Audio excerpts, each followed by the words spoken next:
రోజు మనం ఇక్కడ ప్రకాశం జిల్లా ఒంగోలు కేంద్రంగా కలెక్టరేట్ ఎదురుగా బౌద్ధ ధర్మ ప్రచార కేంద్రం మంచి పుస్తకం షాపు ప్రకాశం భవనం ఎదురుగా ఉన్నాం.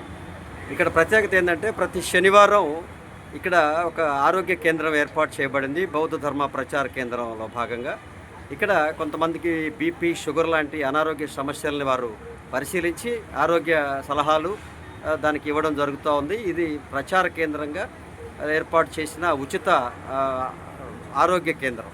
దీనిపై నిర్వహిస్తున్నటువంటి ఈ బుద్ధిస్టులుగా ఈ బౌద్ధాన్ని ధర్మాన్ని ప్రచారంగా కేంద్రంగా ఆ బుద్ధుని యొక్క కార్యక్రమాల్లో ఒక భాగంగా వారు నిర్వహిస్తూ ఉన్నారు.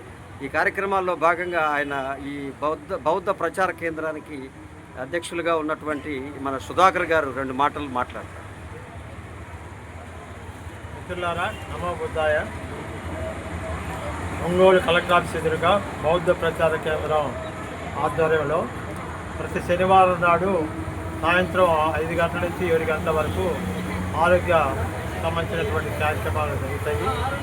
ఇది ఎందుకు నిర్వహిస్తున్నామనేటువంటిది బుద్ధుడు తన జ్ఞానాన్ని పొందిన దాంట్లో మొత్తం అతని జీవన యాత్రలో కనుక్కున్నటువంటిది 6 సంవత్సరాలు సుదీర్ఘంగా పరిశోధన చేసి చివరికి ఆయన చివరిలో కనుక్కున్నటువంటిది జ్ఞానాన్ని అనేటువంటి ప్రధానమైనది. బుద్ధి అంటే జ్ఞానం. ఆ జ్ఞానం అనేటువంటి మనిషికి సక్రమంగా పనిచేయగలిగితే, జ్ఞానం ప్రకారం మనిషి జీవించగలిగితే సమస్యలకి పరిష్కారం అవుతాయి. సమస్యలు ఉత్పన్నం కాకుండా ఉండాలంటే జ్ఞానవంతంగా ప్రకటించాలనేది బుద్ధుడికి అనుకున్న జ్ఞానం. అది ఎట్లా మనుషులు అర్థించాలి, మనుషులు కనుక్కోగలుగుతారా, మనుషులు కనుక్కోగలిగితే ఇన్ని రకాల ఇన్ని వైవిధ్యాలతో ఎంచుకుంటారు అనేది ఆలోచించి దీన్ని ఎలా చెప్పాలి అనేటువంటిది, సరే ఏమైనప్పటికీ ప్రజలకే చెప్పాలి అనేటువంటి దాంతో ఆయన ప్రయత్నం చేశారు. ఆయన మొత్తం 2 విషయాలు చెప్పిందంటే, ప్రతి మనిషి జీవించడానికి శక్తి కావాలి. ఒక జీవించడానికి శక్తి కావాలి. ఆ శక్తి కావాలంటే ఆహారం కావాలి. కాబట్టి శరీరం జీవి సరిగ్గా జీవించాలంటే దానికి శక్తి కావాలంటే ఆహారం కావాలి. అదే సందర్భంలో ఆ శరీరం తన దైనందిన జీవితాలతో సరైన పద్ధతిలో పనిచేయాలంటే తను ఆరోగ్యంగా ఉండాలి. శరీరంలో ఏ చిన్న తేడా వచ్చినా, చీమ కుట్టినా బాగా, లేదంటే ఒక చిన్న ఏదైనా కాలు కింద రాయి పడినా, లేదా ఏదైనా తగిలినా కూడా శరీరం మొత్తం స్పందించుద్ది. ఇది ఎందుకు జరుగుద్ది? కాబట్టి దీన్ని స్పందించడానికి ఉన్న మూలాంటి కనుక్కోవాలంటే నీ ఆరోగ్యంగా బాగుంటే సరే. అదే కొన్ని జబ్బులు ఉన్న వాళ్ళకి కొన్ని విషయాలు తెలియవు. అది తెలియకపోతే ఎట్లా నివారించుకోవాలి, జబ్బు నివారణ ప్రాథమికమేంటి అనేటువంటిది ఆయన పరిశోధన చేశాడు. అందువల్ల మొత్తం ప్రతి మనిషికి ఆరోగ్యం, రెండవది ఆరోగ్యం, ఆహారం, రెండవది ఆరోగ్యం. ఈ 2 సమస్యల పరిష్కారం అవ్వాల్సిన అవసరం ఉంది. సరే, ఆహారం విషయం అందరికీ తెలిసిన విషయం. ఆరోగ్యం విషయంలోకి వచ్చేలకి, ఎందుకంటే ఆహారం తీసుకోకపోతే మనిషి వెంటనే 2వ పూటకే తేడా కనిపిస్తుంది, ఆందోళన చేస్తాడు. కానీ ఆరోగ్యం విషయంలో వాడు ప్రారంభ చర్యలో ప్రతి మనిషికి ఏమి తెలియదు. అది కొంచెం పెరిగిన తర్వాత కానీ అప్పుడు బాధ అనిపిస్తాడు. బాధ అనుభవించినా కూడా నివారణ కోసం కాకుండా వాయిదా వేసుకుంటాడు. దీని చాలా ప్రమాదకరమైన స్థితికి వస్తుంది. కాబట్టి దీన్ని ఎట్లా చేసుకోవాలనేటువంటిది నిరంతరం ప్రతి మనిషి తన ఆహారాన్ని గురించి ఎట్లా ఆలోచిస్తాడో, తన జీవితం రోజు ఎలా జరగాలని ఆలోచిస్తాడో, తన ఆరోగ్యాన్ని గురించి కూడా ఆలోచించాల్సిన అవసరం ఉంది. ఈ ఆరోగ్యాన్ని గురించి ఆలోచించాలంటే మనిషి యొక్క జీవన మార్గాల గురించి దానికి అవేర్నెస్ చేయాలంటే ఒక నిరంతర అధ్యయనము, ప్రచార కార్యక్రమం జరగాలి.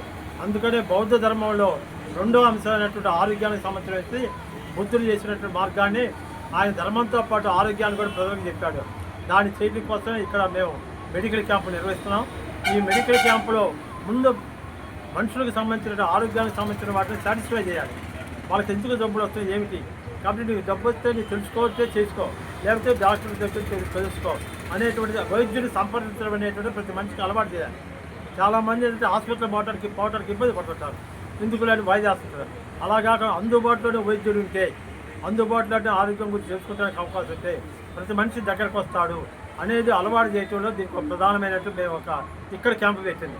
ఇక్కడ ఒక పరిమితప్రాయమైన ఇక్కడ చుట్టూ చదువుకున్న వాళ్ళు, అనేక మంది చదువుకున్న వాళ్ళు, ఉద్యోగస్తులు అందరూ ఉన్నా కూడా ఇక్కడికి వచ్చే చూపించుకుంటారు. ఎందుకు చూపించుకుంటారంటే మళ్ళీ ఇదే విషయాలు తెలుసుకుంటే డాక్టర్ దగ్గర పోతే మనకు వస్తుంది. రెండవది, ఇక్కడికి వచ్చిన తర్వాత మేము వైద్యం అతనికి ఉన్న సమస్యలతో పాటు ఆ సమస్యకు ఉన్న మూలాలకు సంబంధించిన విషయాలు కూడా మేము అతను ఎడ్యుకేట్ చేయడానికి ప్రయత్నం చేస్తాం. కాబట్టి ఆ ఎడ్యుకేట్ చేసుకునే క్రమంలో మనకు మంచినీళ్ళు ఎట్లా అవుతాయి, ఆహారం ఎంత అవసరము, అట్లా శరీరాన్ని ఎందుకు శుభ్రంగా ఉంచుకోవాలి, మన పరిసరాలని ఎన్విరాన్మెంట్ ఎంత శుభ్రంగా ఉంచుకుంటే మనం ఆరోగ్యంగా ఉంటాం. ఆరోగ్యం అనేటువంటిది మనం కల్పించుకునే దాన్ని బట్టి ఉంటుంది తప్ప మనం కల్పించుకోకపోతే మన శరీర బాధ్యత తీసుకోకపోతే మనం అనారోగ్యానికి గురవుతాం. కాబట్టి కల్పించుకోకపోవడం అని మనలో ఉంటుంది, ఆరోగ్యంగా ఉండటం అనేటువంటి. ఇది బుద్ధుడు చెప్పినటువంటి బౌద్ధ ధర్మంలో ముఖ్యమైన సూత్రం. కాబట్టి వీటిని బౌద్ధానికి సంబంధించింది. దానికి ఏ రకమైనటువంటి అన్ని రకాల మనుషులందరికీ ఉన్నటువంటి వాళ్ళందరికీ ఇదే సూత్రం తప్ప ఇంకా వేరే ఉండదు. కాబట్టి బౌద్ధ ధర్మ సూత్రాలు ప్రపంచం అందరికీ తెలిసినట్టే. ఈనాడు ఇక్కడ ఒంగోలులో ఈ బౌద్ధ ప్రచార కేంద్రం కూడా మేము చేస్తూ ఉన్నాం. దీనికి స్వచ్ఛందంగా ప్రభుత్వ శాఖలో పనిచేస్తున్న వైద్యులు, ఆ డాక్టర్సే దీనికి సహకరిస్తూ స్వచ్ఛందంగా అభివృద్ధి చేయటం అనేటువంటి చాలా ఉదారమైనటువంటి స్వభావం. ఎందుకంటే బుద్ధుడు చెప్పిన దాన్ని వాళ్ళు వృత్తిపరంగా కొంత సమాజానికి కూడా టైం కేటాయించాలని చెప్పి ఆలోచిస్తూ వచ్చారు. అలా మిగతా మిత్రులు కూడా ఇది ఒక ఆదర్శవంతంగా ఉంటుంది. ఇలా ప్రజలు కూడా సహకరిస్తే ఇది మరింత ప్రజలకు విస్తృతంగా సేవలు అందించడం కలిసి మీకు తెలిసిన మిత్రులందరినీ కూడా వాళ్ళ ఆరోగ్య సమస్యల కోసం క్యాంపు రావాల్సిందిగా కోరుతున్నాను.